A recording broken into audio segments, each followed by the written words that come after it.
Alors, comme à notre habitude, on va commenter un passage de la paracha de Shabbat dernier, donc qui était la paracha de Kitavo. Alors, vous avez vu, c'est une paracha où le chichi, la sixième montée, était très longue. On parlait de ce qu'on appelle les torkahot. Les torkahot, c'est les réprimandes, pour ne pas dire les malédictions. D'accord? C'était plein de malédictions que Moshe avait données dans le cas où on ne respectait pas Torah Mitzvot.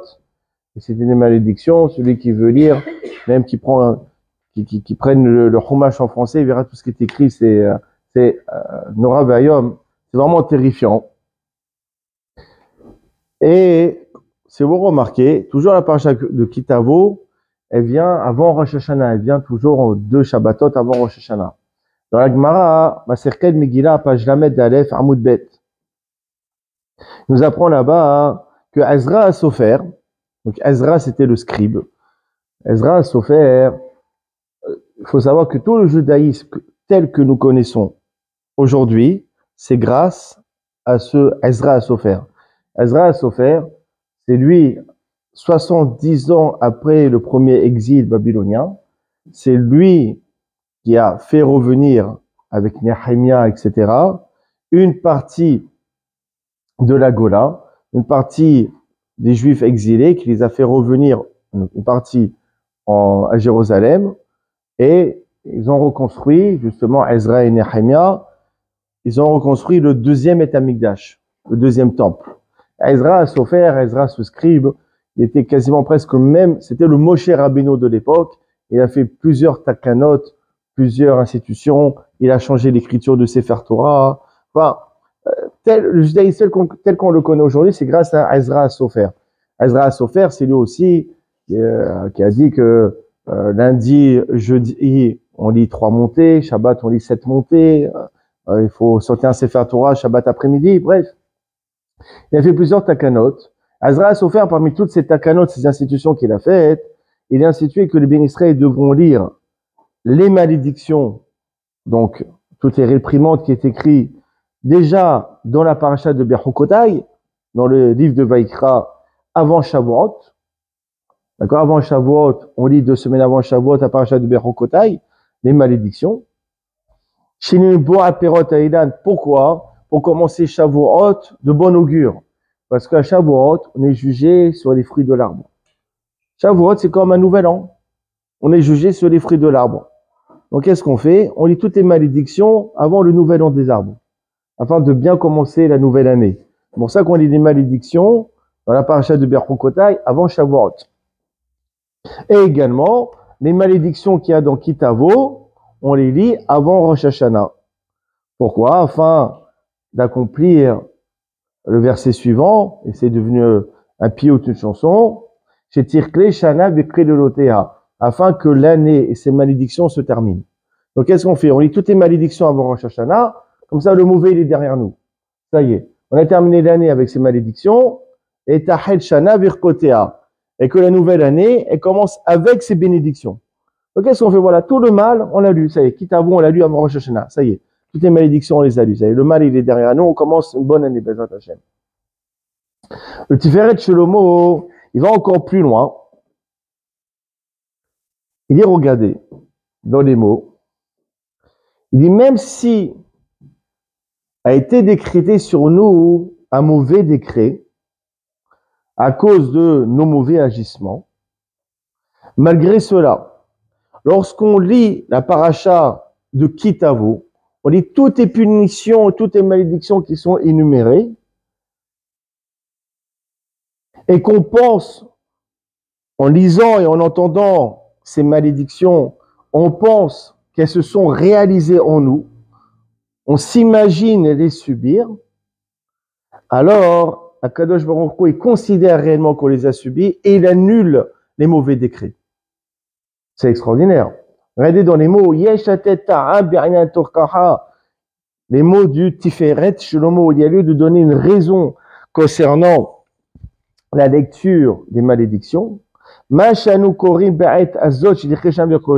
que nous les lisons afin de terminer l'année et ses malédictions. Nous, que Moshe Omrim, c'est exactement que nos maîtres ils ont dit au sujet du verset dans Oshéa, Osée, chapitre 14, Unshenema Farim Sefatenu. Ça veut dire quoi? Ça veut dire que Sefatenu, nos lèvres, offrent des taureaux. Nos lèvres offrent des sacrifices. Aujourd'hui, comment on offre des sacrifices?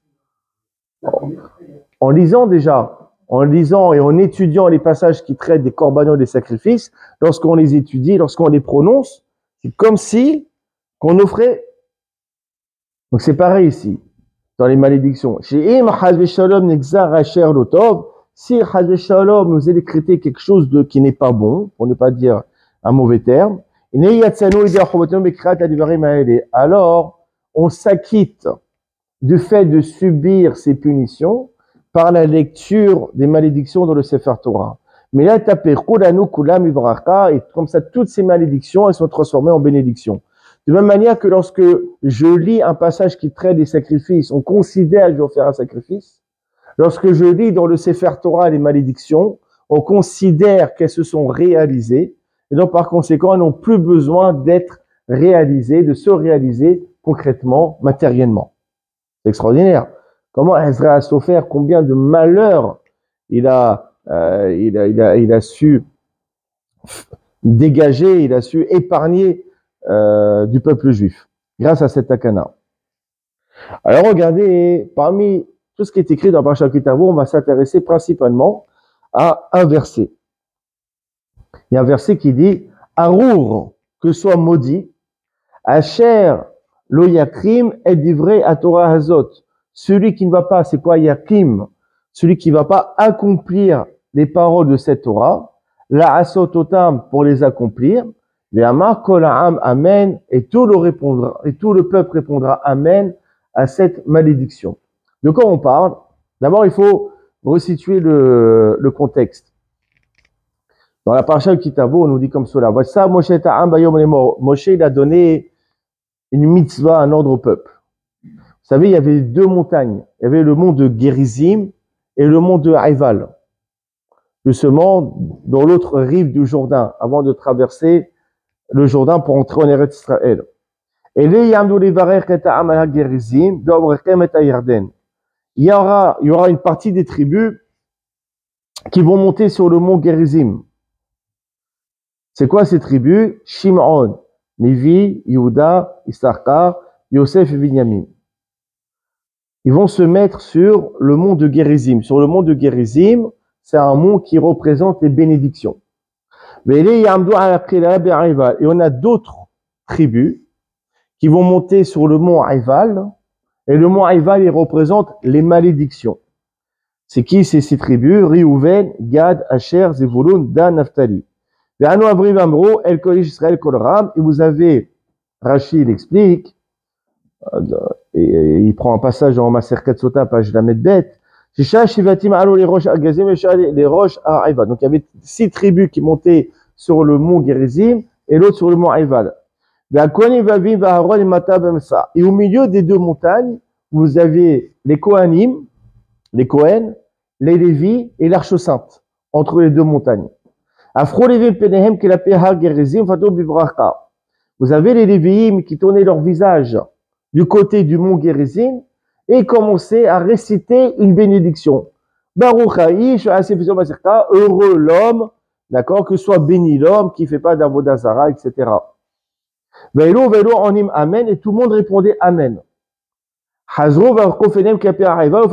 Et après, ils tournaient leur visage vers le mont Haïval et ils disaient une malédiction. Que soit maudit l'homme qui fait l'avodah zara. Et tout le monde répondait amen. Et ainsi pour toutes les bénédictions et malédictions. D'accord? Donc vous avez les Lévim au milieu. D'accord? Dès qu'il y avait une bénédiction, ils se tournaient vers le mont Gerizim. Tout le monde répondait amen. Dès qu'il y avait une malédiction, ils tournaient leur visage vers le mont Haïval. Et parmi ces malédictions, donc il y avait celle-ci, Arur Hashelo Yakim et divrei à Torah Azol Asotam. Que soit maudit l'homme qui n'est pas Yakim. Yakim, on va le traduire par celui qui ne réalise pas les paroles de la Torah. Qu'est-ce que ça veut dire? C'est-à-dire quoi? De ne pas réaliser les paroles de la Torah. Alors, quand on a une interrogation, le premier Mefaresh, le premier commentateur qu'on doit regarder, c'est Rashi. Rashi, qu'est-ce qu'il explique dans le Chumash? Il dit, Kan ici, Kalal et Kol Torah Kula, Dieu, il a englobé toute la Torah dans la malédiction. Les bénis Israël ont accepté sur eux la Torah avec serment et Allah et avec malédiction. Ça veut dire quoi? Avant, on voyait des bribes de malédiction. Que soit maudit l'homme qui couche avec la femme de son père, que soit maudit l'homme qui fait Awadazara, que soit maudit l'homme qui fait Sissi. On voyait des malédictions dans le détail. Ici, on a mis toute la Torah dans la malédiction.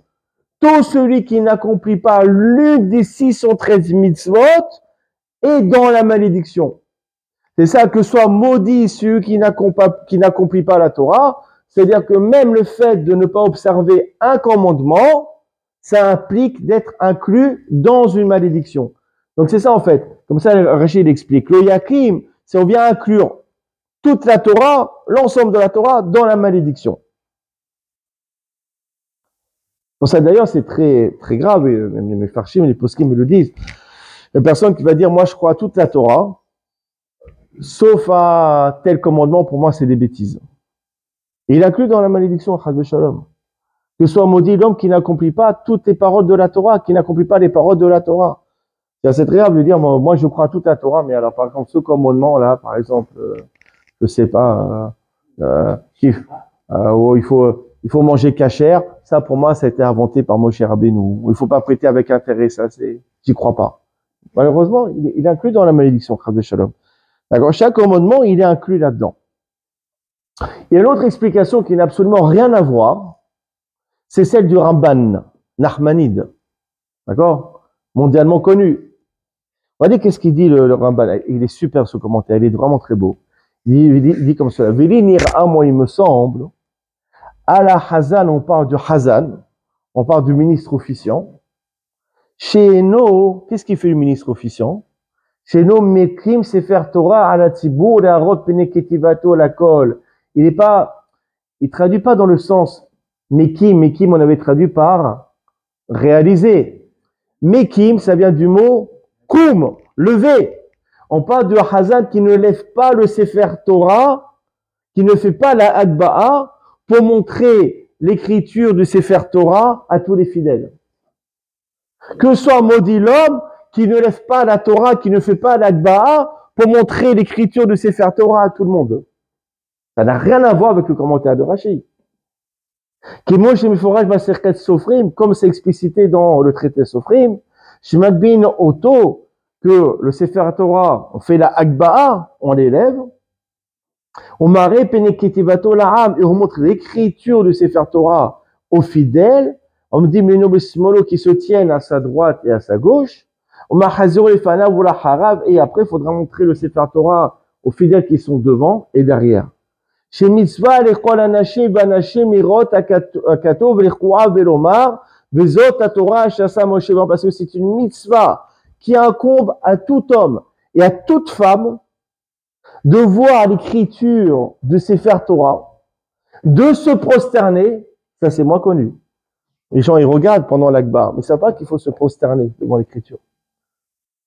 D'accord? Et de dire Vezot à Torah, réciter ce pasouk, Vezot à Torah, on le fait en chantant, Hachasa Moshe, Verken Nouhagin, c'est comme ça que nous avons l'habitude. C'est les propos du Ramban. C'est-à-dire quoi, quand on fait l'Akbar, c'est pas on fait un remake de Charlton Heston, là, les 10 commandements, tu sais, c'est pas pour l'aspect spectaculaire, tu sais, voilà, il se prend pour Moshe, il manque plus qu'on lui mette la barbe chez Charlton Heston. Non, c'est parce qu'il y a une véritable mitzvah, une véritable obligation. C'est-à-dire que si vous avez un minyan qui ne le fait pas, qui ne fait pas la Hakbaha, il reçoit une malédiction. Arour, Asher ou Yakim, et divra Torah, que soit maudit l'homme qui n'est pas Yakim, qui ne lève pas le Sefer Torah pour le montrer au Tzibour. Il faut savoir, on va amener plusieurs références qui traitent de la Hakbaha. Le premier accord, la première référence, toujours, il faut voir les références dans le Beth Yosef, c'est le livre Halakha de référence, qu'il amène ce qui est marqué dans ma Maserket Sofrim, et tranche ainsi dans le Shulchan Aruch, Orahim Siman Kuf Lamed Dalet, Mare Fene Ketivat Sefer Torah, la Amodim Menusmo, il faut montrer l'écriture de Sefer Torah au fidèle qui se trouve à droite et à gauche, et le tourner devant soi et derrière soi, chez mitzvah, parce que c'est une mitzvah qui incombe aux hommes et aux femmes de voir l'écriture, de la Torah et de se prosterner. Hein, il reprend ce qui a marqué dans Masechet Sofrim. Le Magen Avraham, Rav Avraham Abeli, donc un des plus grands Aharonim du XVIe siècle, Pologne, il amène ce qu'avait écrit le Harizal dans Sha'ar Kavanot. Il dit comme ça le Harizal, parce qu'une personne, elle regarde les lettres du Sefer Torah, à tel point qu'elle serait capable même de les lire. On regarde de loin. Une personne, elle se rapproche du Sefer Torah, à tel point qu'elle peut lire dedans. Magia et lave, alors, va s'abattre sur cette personne, or gadol, une grande lumière. Il y a une grande lumière qui va se poser sur cette personne. Extraordinaire. Il explique le Rabbeinu Chaim Vital dans Sha'ar Kavanot, son élève, donc Rabbeinu Chaim Vital, il explique comment se comporter le Harizal. Il dit, Monique Morizal, l'habitude de mon maître, le Harizal, d'abord, quand on sortait le Sefer Torah du Echal, il embrassait le Sefer Torah. Et il accompagnait, il marchait derrière le Sefer Torah. Lorsqu'on menait justement du Echal vers le Sefer Torah pour le lire, lui il marchait derrière le Sefer Torah et il accompagnait. Une fois qu'on a posé le Sefer Torah sur la Teva, il restait à côté. Jusqu'à qu'on ouvrait le Sefer Torah, qu'on le levait, qu'on faisait l'akba et qu'on le montrait à tout le monde. Et le Harizal, il regardait vraiment dans les lettres du Sefer Torah, à tel point qu'il pouvait les lire. Et il disait que par le fait qu'un homme, il regarde avec une telle proximité le Sefer Torah, qu'il y a une grande lumière qui va venir vers cette personne. Bon, après, il amène d'autres références, le Bach, le Torah Zahav. Ils ont ramené aussi les propos du Rabban que je viens de vous lire. Et effectivement, on voit la portée de cette Akba'a, ce que ça peut amener. Ça amène une grande lumière pour la personne qui regarde le Sefer Torah pendant l'Akba'a, et malheureusement, ça amène une malédiction pour la personne qui ne fait pas, pour le tzibur qui ne fait pas la Akba'a. C'est pour ça qu'il y a un grand moussard pour la personne qui fait la Akba'a de ne pas bâcler, pas prendre barhat, comme on dit, il bâcle, après il pose. Non, pas montrer à droite, à gauche, devant, derrière, rester suffisamment de temps pour que les gens puissent voir. Il faut pas bâcler. Maintenant, on va approfondir quand même toutes ces idées, parce que c'est quand même bizarre de dire je regarde, il y a une grande lumière. Qu'est-ce que ça veut dire? Quand j'ai dit la Torah, c'est pas Harry Potter, c'est pas rien de magique. Ça veut dire quoi? Je regarde, il y a une grande lumière qui s'abat sur la personne. On va essayer d'analyser. Avant cela, pour bien comprendre, s'il y a un Sefer Torah, c'est que forcément, on l'a écrit. Alors, il y a des halachot, il y a beaucoup de lois de comment écrire un Sefer Torah. Et en particulier sur le support sur lequel nous devons écrire le Sefer Torah. Dit comme cela, d'abord, dont nous apprenons qu'il y a une mitzvah d'écrire un Sefer Torah. Vous voyez, quand on écrit un Sefer Torah, on fait des enchères, et on pouvait acheter une paracha, on pouvait acheter une lettre, une grande mitzvah. Donc on voit qu'il y a une mitzvah d'écrire un Sefer Torah. Où il y a marqué dans toute la Torah cette mitzvah. Alors, à la fin du Sefer Torah, exactement. Il est écrit, Be'ata et maintenant, Kitvu lachem atashera azot.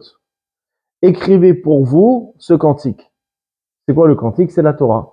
Il y a marqué, Kitvu lachem. Écrivez. De ce verset, nous apprenons la mitzvah d'écrire un Sefer Torah. Et le Rambam, dans Ilchot Tefillin, le premier chapitre, il y a Alakha le Moshe Messinaï. Il y a Alakha le Moshe Messinaï.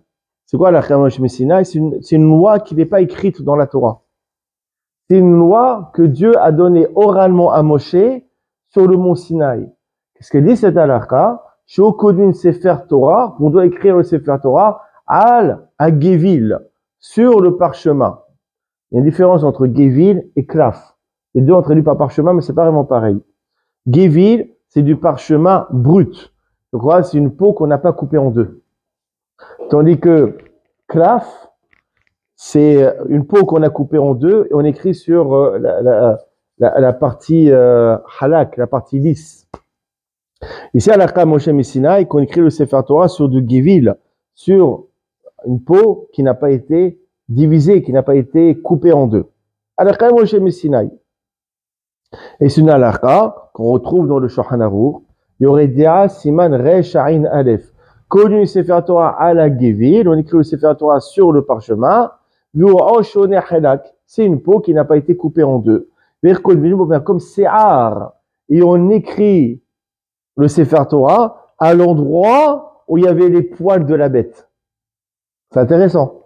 Alors, calme chez Messina et tout cela. Encore dans la Gemara, dans Maserhet Shabbat, page Koah, page Kavhet. Est-ce qu'on peut prendre une peau de cochon ou une peau de chameau pour écrire un Sefer Torah? Non, il faut que ça soit un animal tahor, un animal kasher. Il est comme ça dans le Shulchan Aruch, toujours le même siman. Il y aurait des siman resh ain alef. Kodvin al behema haya va'of teorim. On peut écrire sur la peau d'un animal domestique, même sur une bête sauvage, si elle est cachère, et même sur une volaille. Bessarir, volaille c'est un peu difficile, mais bon. Bessarir shayu aorod on va dire à Israël. Il faut que la peau elle soit travaillée par un juif. On ne peut pas prendre des goïms, des non-juifs qui vont travailler la peau. Hein? C'est pas grave. Il faut que bimino, que l'espèce elle soit pure. C'est dans le sens. Donc ça veut dire quoi maintenant? La peau, il faut la travailler, il faut la tanner. Il faut qu'elle soit travaillée par des juifs. Les Shem Sefer Torah, au nom de la sainteté du Sefer Torah. Shoma betachillat ha'ibut, c'est-à-dire que lorsque le juif, il va commencer à travailler la peau, au préalable, kishmasim otam et torkasid, lorsqu'il va placer justement ses peaux dans la chaux pour les travailler, il faut qu'il prononce Orot ilu anime aved et Shem Sefer Torah. Ces peaux, je vais les travailler pour la sainteté du Sefer Torah. C'est-à-dire que si c'est pas fait, il y a une crainte que le Sefer Torah, il est pas sourd. C'est terrible. Nous, on peut savoir, nous. Nous, le Sefer Torah, quand on l'achète, on voit s'il est bien écrit. Il faut savoir que la peau, il faut qu'elle soit travaillée par des juifs. Et il faut qu'à moment de travail, c'est prononcé, qu'on le fait, les Shem, Kiddushat Sefer Torah.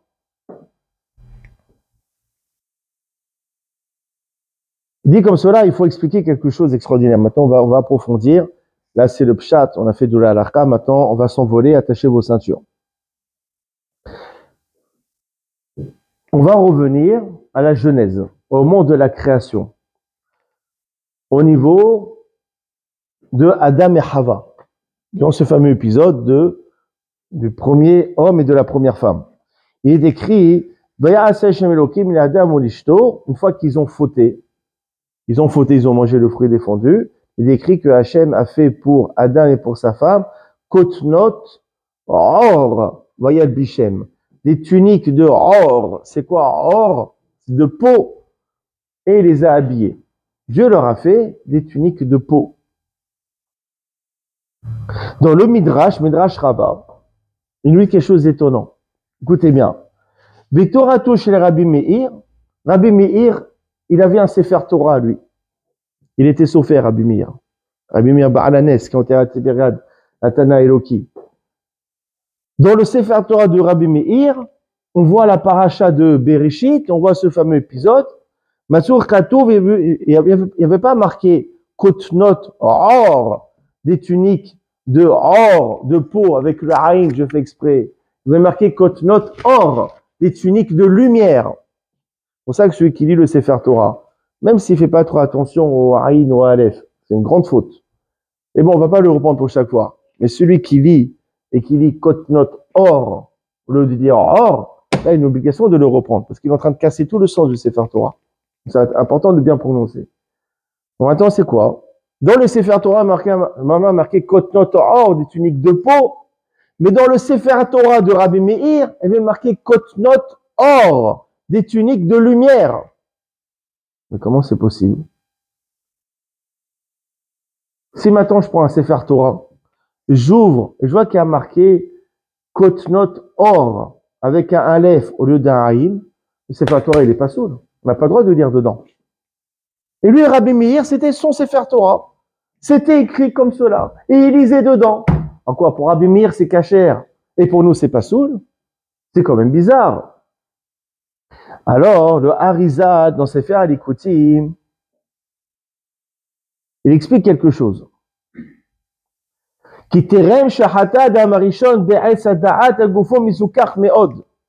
Adam Arishon, le premier homme, avant d'avoir fauté, son corps était mizukar meod. Il était d'une finesse impensable. C'était un corps totalement fin, pur. À tel point que il était entouré d'une tunique de lumière.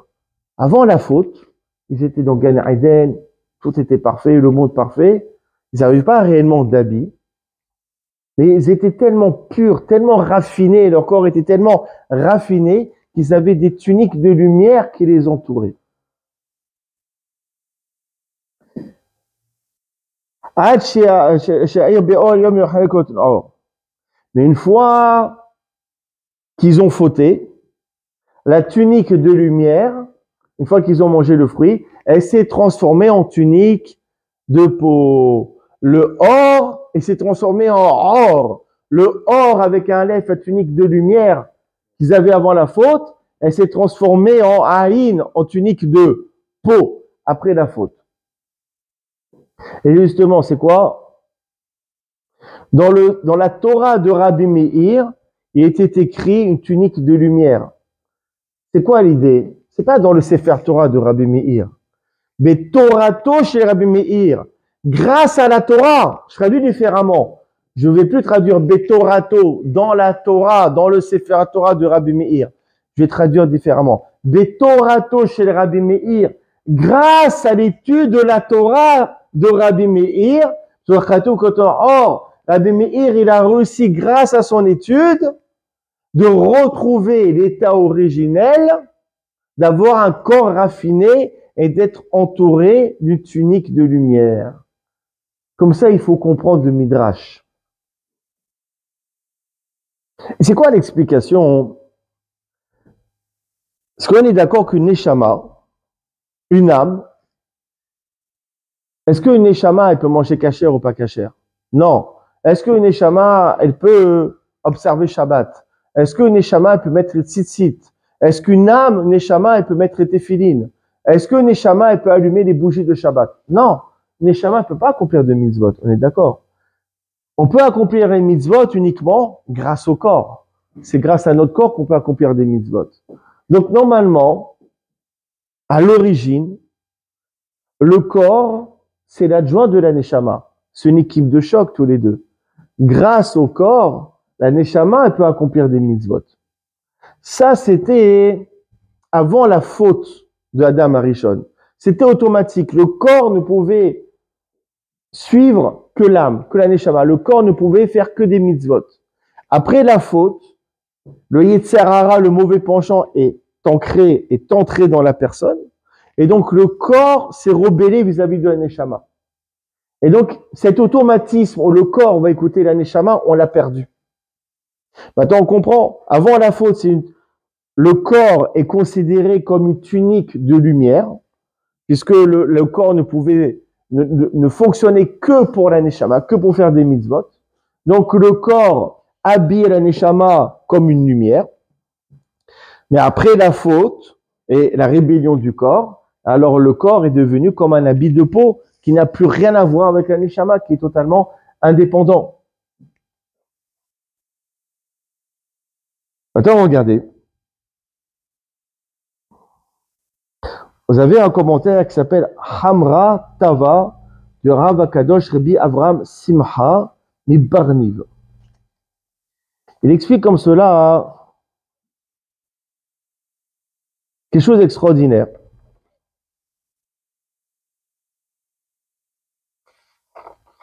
Que par le fait d'écrire un Sefer Torah sur une peau animale, alors on transforme la peau animale qu'on appelle or avec un aïn par le biais de l'écriture des Sefer Torah.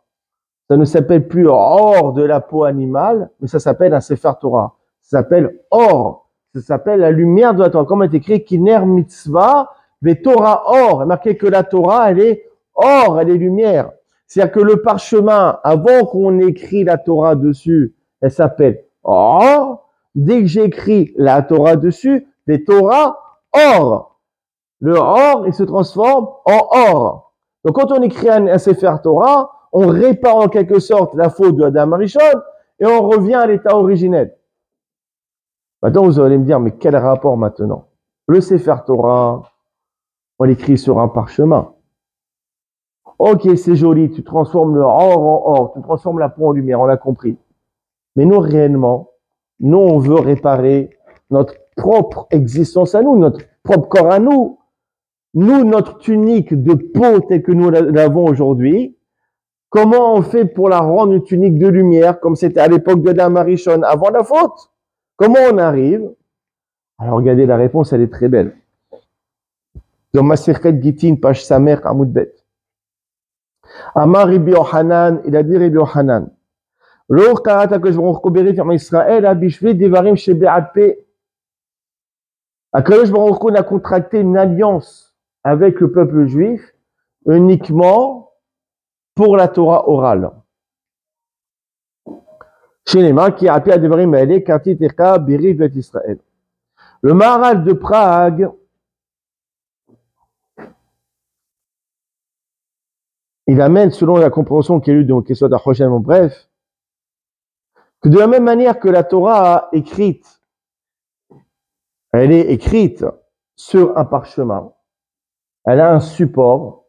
Pareil aussi, la Torah orale, elle doit être transcrite sur un support. Or, elle est orale, elle n'est pas écrite.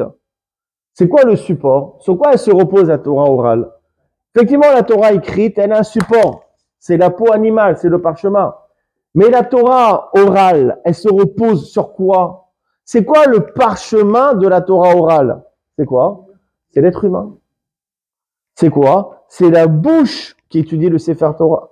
La bouche qui étudie la Torah orale, la bouche, elle devient le parchemin de la Torah orale. Et pas que la bouche, tout le corps. Quand on étudie la Torah orale, il y a tout le corps qui contribue. Dans ma Masechet Eruvin, page Gimel, on ramène une histoire. Berouria, c'est la femme de Rabbi Meir. Ashkahayot Talmida d'Ava Kagaris Pelachisha, qui étudiait silencieusement, à voix basse. Il étudiait, mais on n'entendait pas. Batchabé, elle a commencé à lui mettre un coup de pied presque. Elle a poussé. Amralé, elle lui a dit, mais espèce d'idiot, pourquoi tu étudies à voix basse? Le Rkar Katou, n'est-ce pas, qu'il est écrit dans Shmuel Bet, Arurka Bakol Ushmura, que la Torah, elle est dressée dans tout le corps. Si la Torah, elle est vécue dans tes 248 membres, alors elle sera conservée en toi, autrement elle sera oubliée. Donc c'est quoi le parchemin de la Torah orale? C'est tout le corps de l'être humain. Maintenant on comprend quelque chose d'extraordinaire. Qu'est-ce qu'on a dit? Concernant la Torah écrite, la peau, avant qu'on écrit le Sefer Torah, elle appelait or, peau. Une fois qu'on a écrit toute la Torah dessus, elle s'appelle or, lumière. C'est pareil. L'être humain, avant d'étudier la Torah orale, l'être humain, il est habillé d'une tunique de peau. Mais une fois que l'être humain devient le parchemin de la Torah orale, alors l'être humain, maintenant, est entouré d'une tunique de lumière. Donc, par le biais de l'étude orale, par le biais de l'étude de la Torah, on retrouve cette tunique de lumière antérieure à la faute.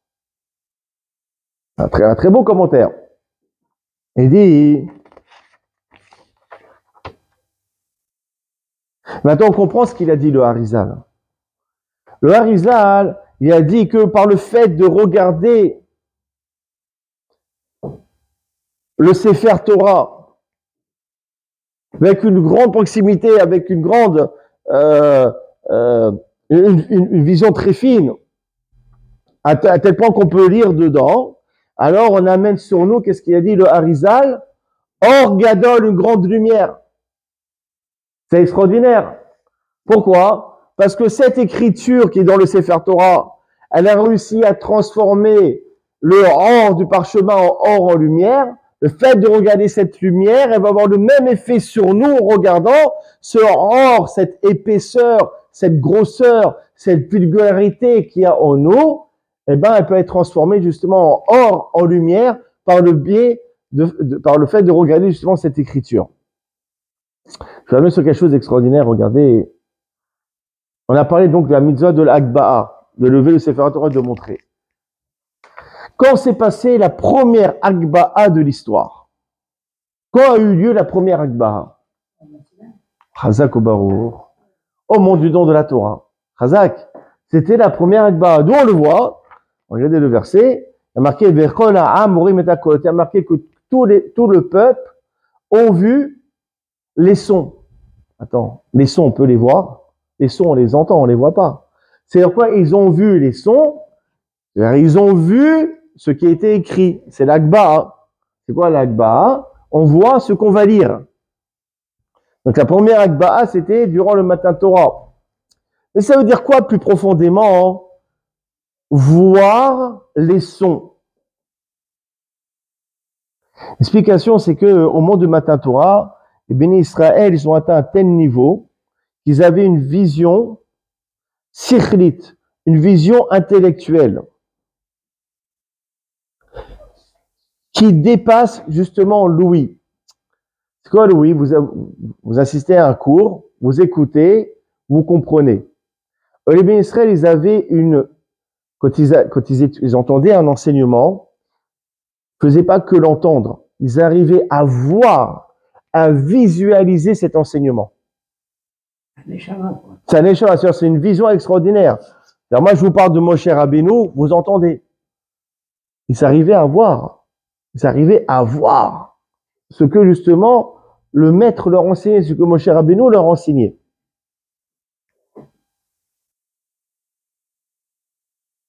Alors justement, la Akba'a, lorsqu'on lève le Sefer Torah et qu'on reproduit, ce que je disais un petit peu en me moquant au début, c'est pas un remake de les 10 commandements, réellement oui c'est un remake. Lorsqu'on fait l'Akba'a et on reproduit ce qui s'est passé au Mont Sinaï, comme Moshe Rabbeinu est descendu avec les tables de la loi et qu'il les a montrées, c'était les deuxièmes, lorsqu'on reproduit, alors ça permet en quelque sorte d'intégrer en nous un petit peu de cette vision intellectuelle qu'ils avaient à l'époque.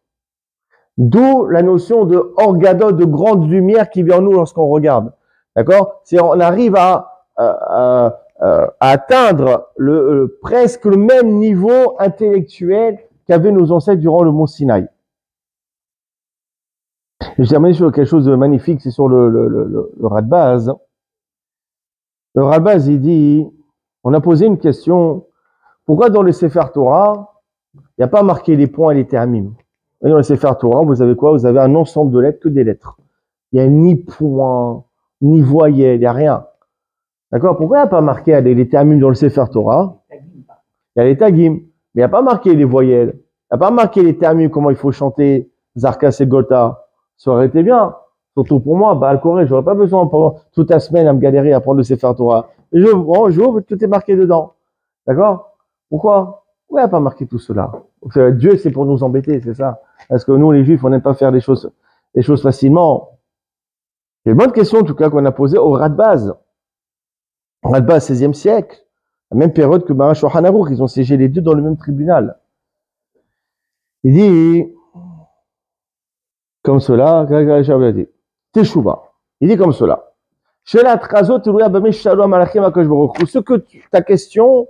La question que tu poses, elle est à relier à un midrash où on voit que les anges ont parlé à Kadosh Baruch Hu. Qu'est-ce qu'il dit ce midrash? C'est un midrash dans la Serket Shabbat, page Pechet, qui sha'ala Moshe Rabbeinu ala b'shalom kabel Torah, lorsque Moshe Rabbeinu il est monté pour recevoir la Torah. Les anges, ils n'étaient pas d'accord. Ils n'étaient pas d'accord que Moshe Rabbeinu prenne la Torah. Amrou Malaché Hacharet, les anges du service, ils ont dit, Ma'odisha Benu, qu'est-ce que celui qui sort d'une femme, celui qui a été accouché par une femme, déjà, il parle avec dénigrement, qu'est-ce qu'il fait parmi nous?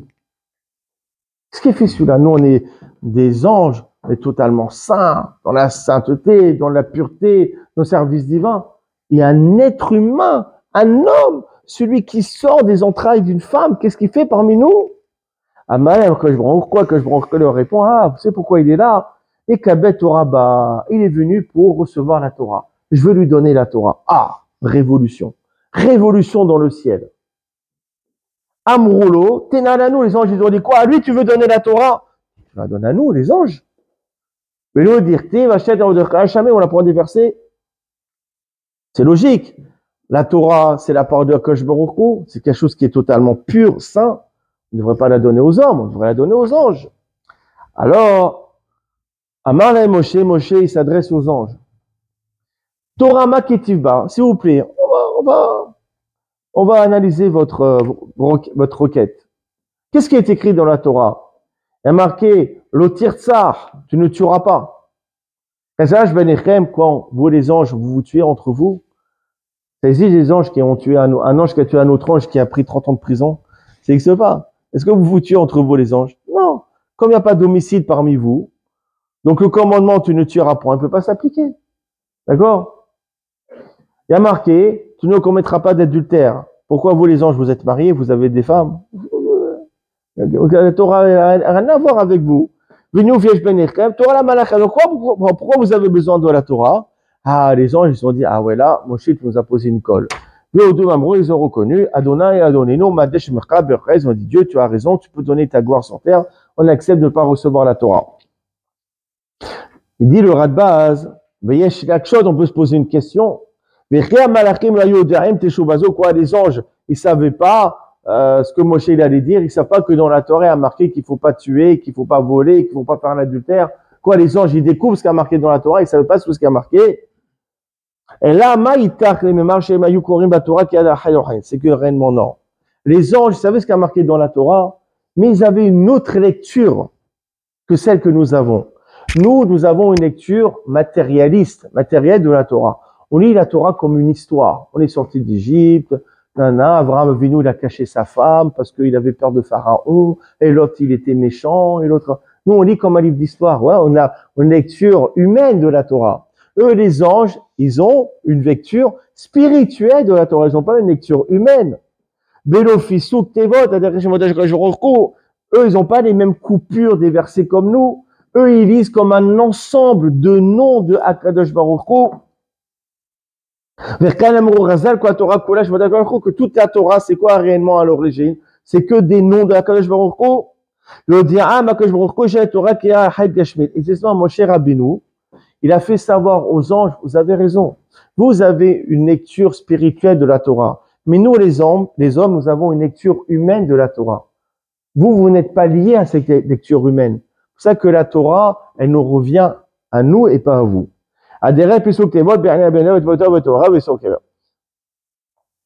Et c'est ça justement. Et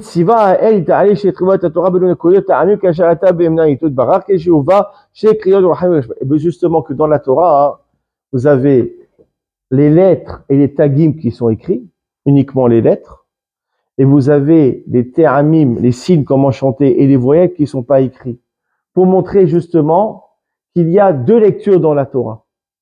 Il y a une lecture telle qu'elle est écrite, qui est représentée par ce qui est écrit dans Sefer Torah, les lettres, mais une lecture spirituelle qui est les 16 des anges, qui n'est pas écrite à proprement dit dans le Sefer Torah, qui sont représentées par les choses justement qu'on n'a pas le droit d'écrire dans le Sefer Torah, c'est-à-dire par les te'amim et les voyelles. Et c'est ça justement, lorsque on fait la Hagbara et qu'on s'approche du Sefer Torah, alors ça nous permet de recevoir cette grande lumière dont parle le Harizal, c'est-à-dire une lumière qui nous permet d'approcher et d'avoir la lecture spirituelle qu'ont les anges. C'est ça la Orgadol. Jamais le Sefer Torah, Le Sefer Torah, il y a ce qui est visible et ce qui est invisible. Lorsque je regarde le Sefer Torah pendant l'Akba'a, je vois ce qui est visible, mais inconsciemment, je vois aussi ce qui est invisible. Je vois aussi les termim et les voyelles qui ne sont pas écrits dans le Sefer Torah. Donc, cet ensemble me permet justement d'amener sur moi une lumière qui me permet d'avoir à mon niveau, ou en tout cas me rapprocher de la lecture spirituelle qu'avaient les anges. Donc, Akadosh Baruch Hu, Hashem nous amène la bénédiction de Baruch Hashem Elokeinu Torah Azot. Il y a une bénédiction qui dit que soit béni celui qui accomplit, mais là on va traduire, que soit béni celui qui lève, celui qui fait l'Akba'a. Quand Baruch Hashem, nous sommes une communauté qui faisons l'Akba'a, et on l'a fait très bien, Baruch Hashem, on a des professionnels, que toute la communauté soit bénie pour cette nouvelle année, Bezrat Hashem. Ouais.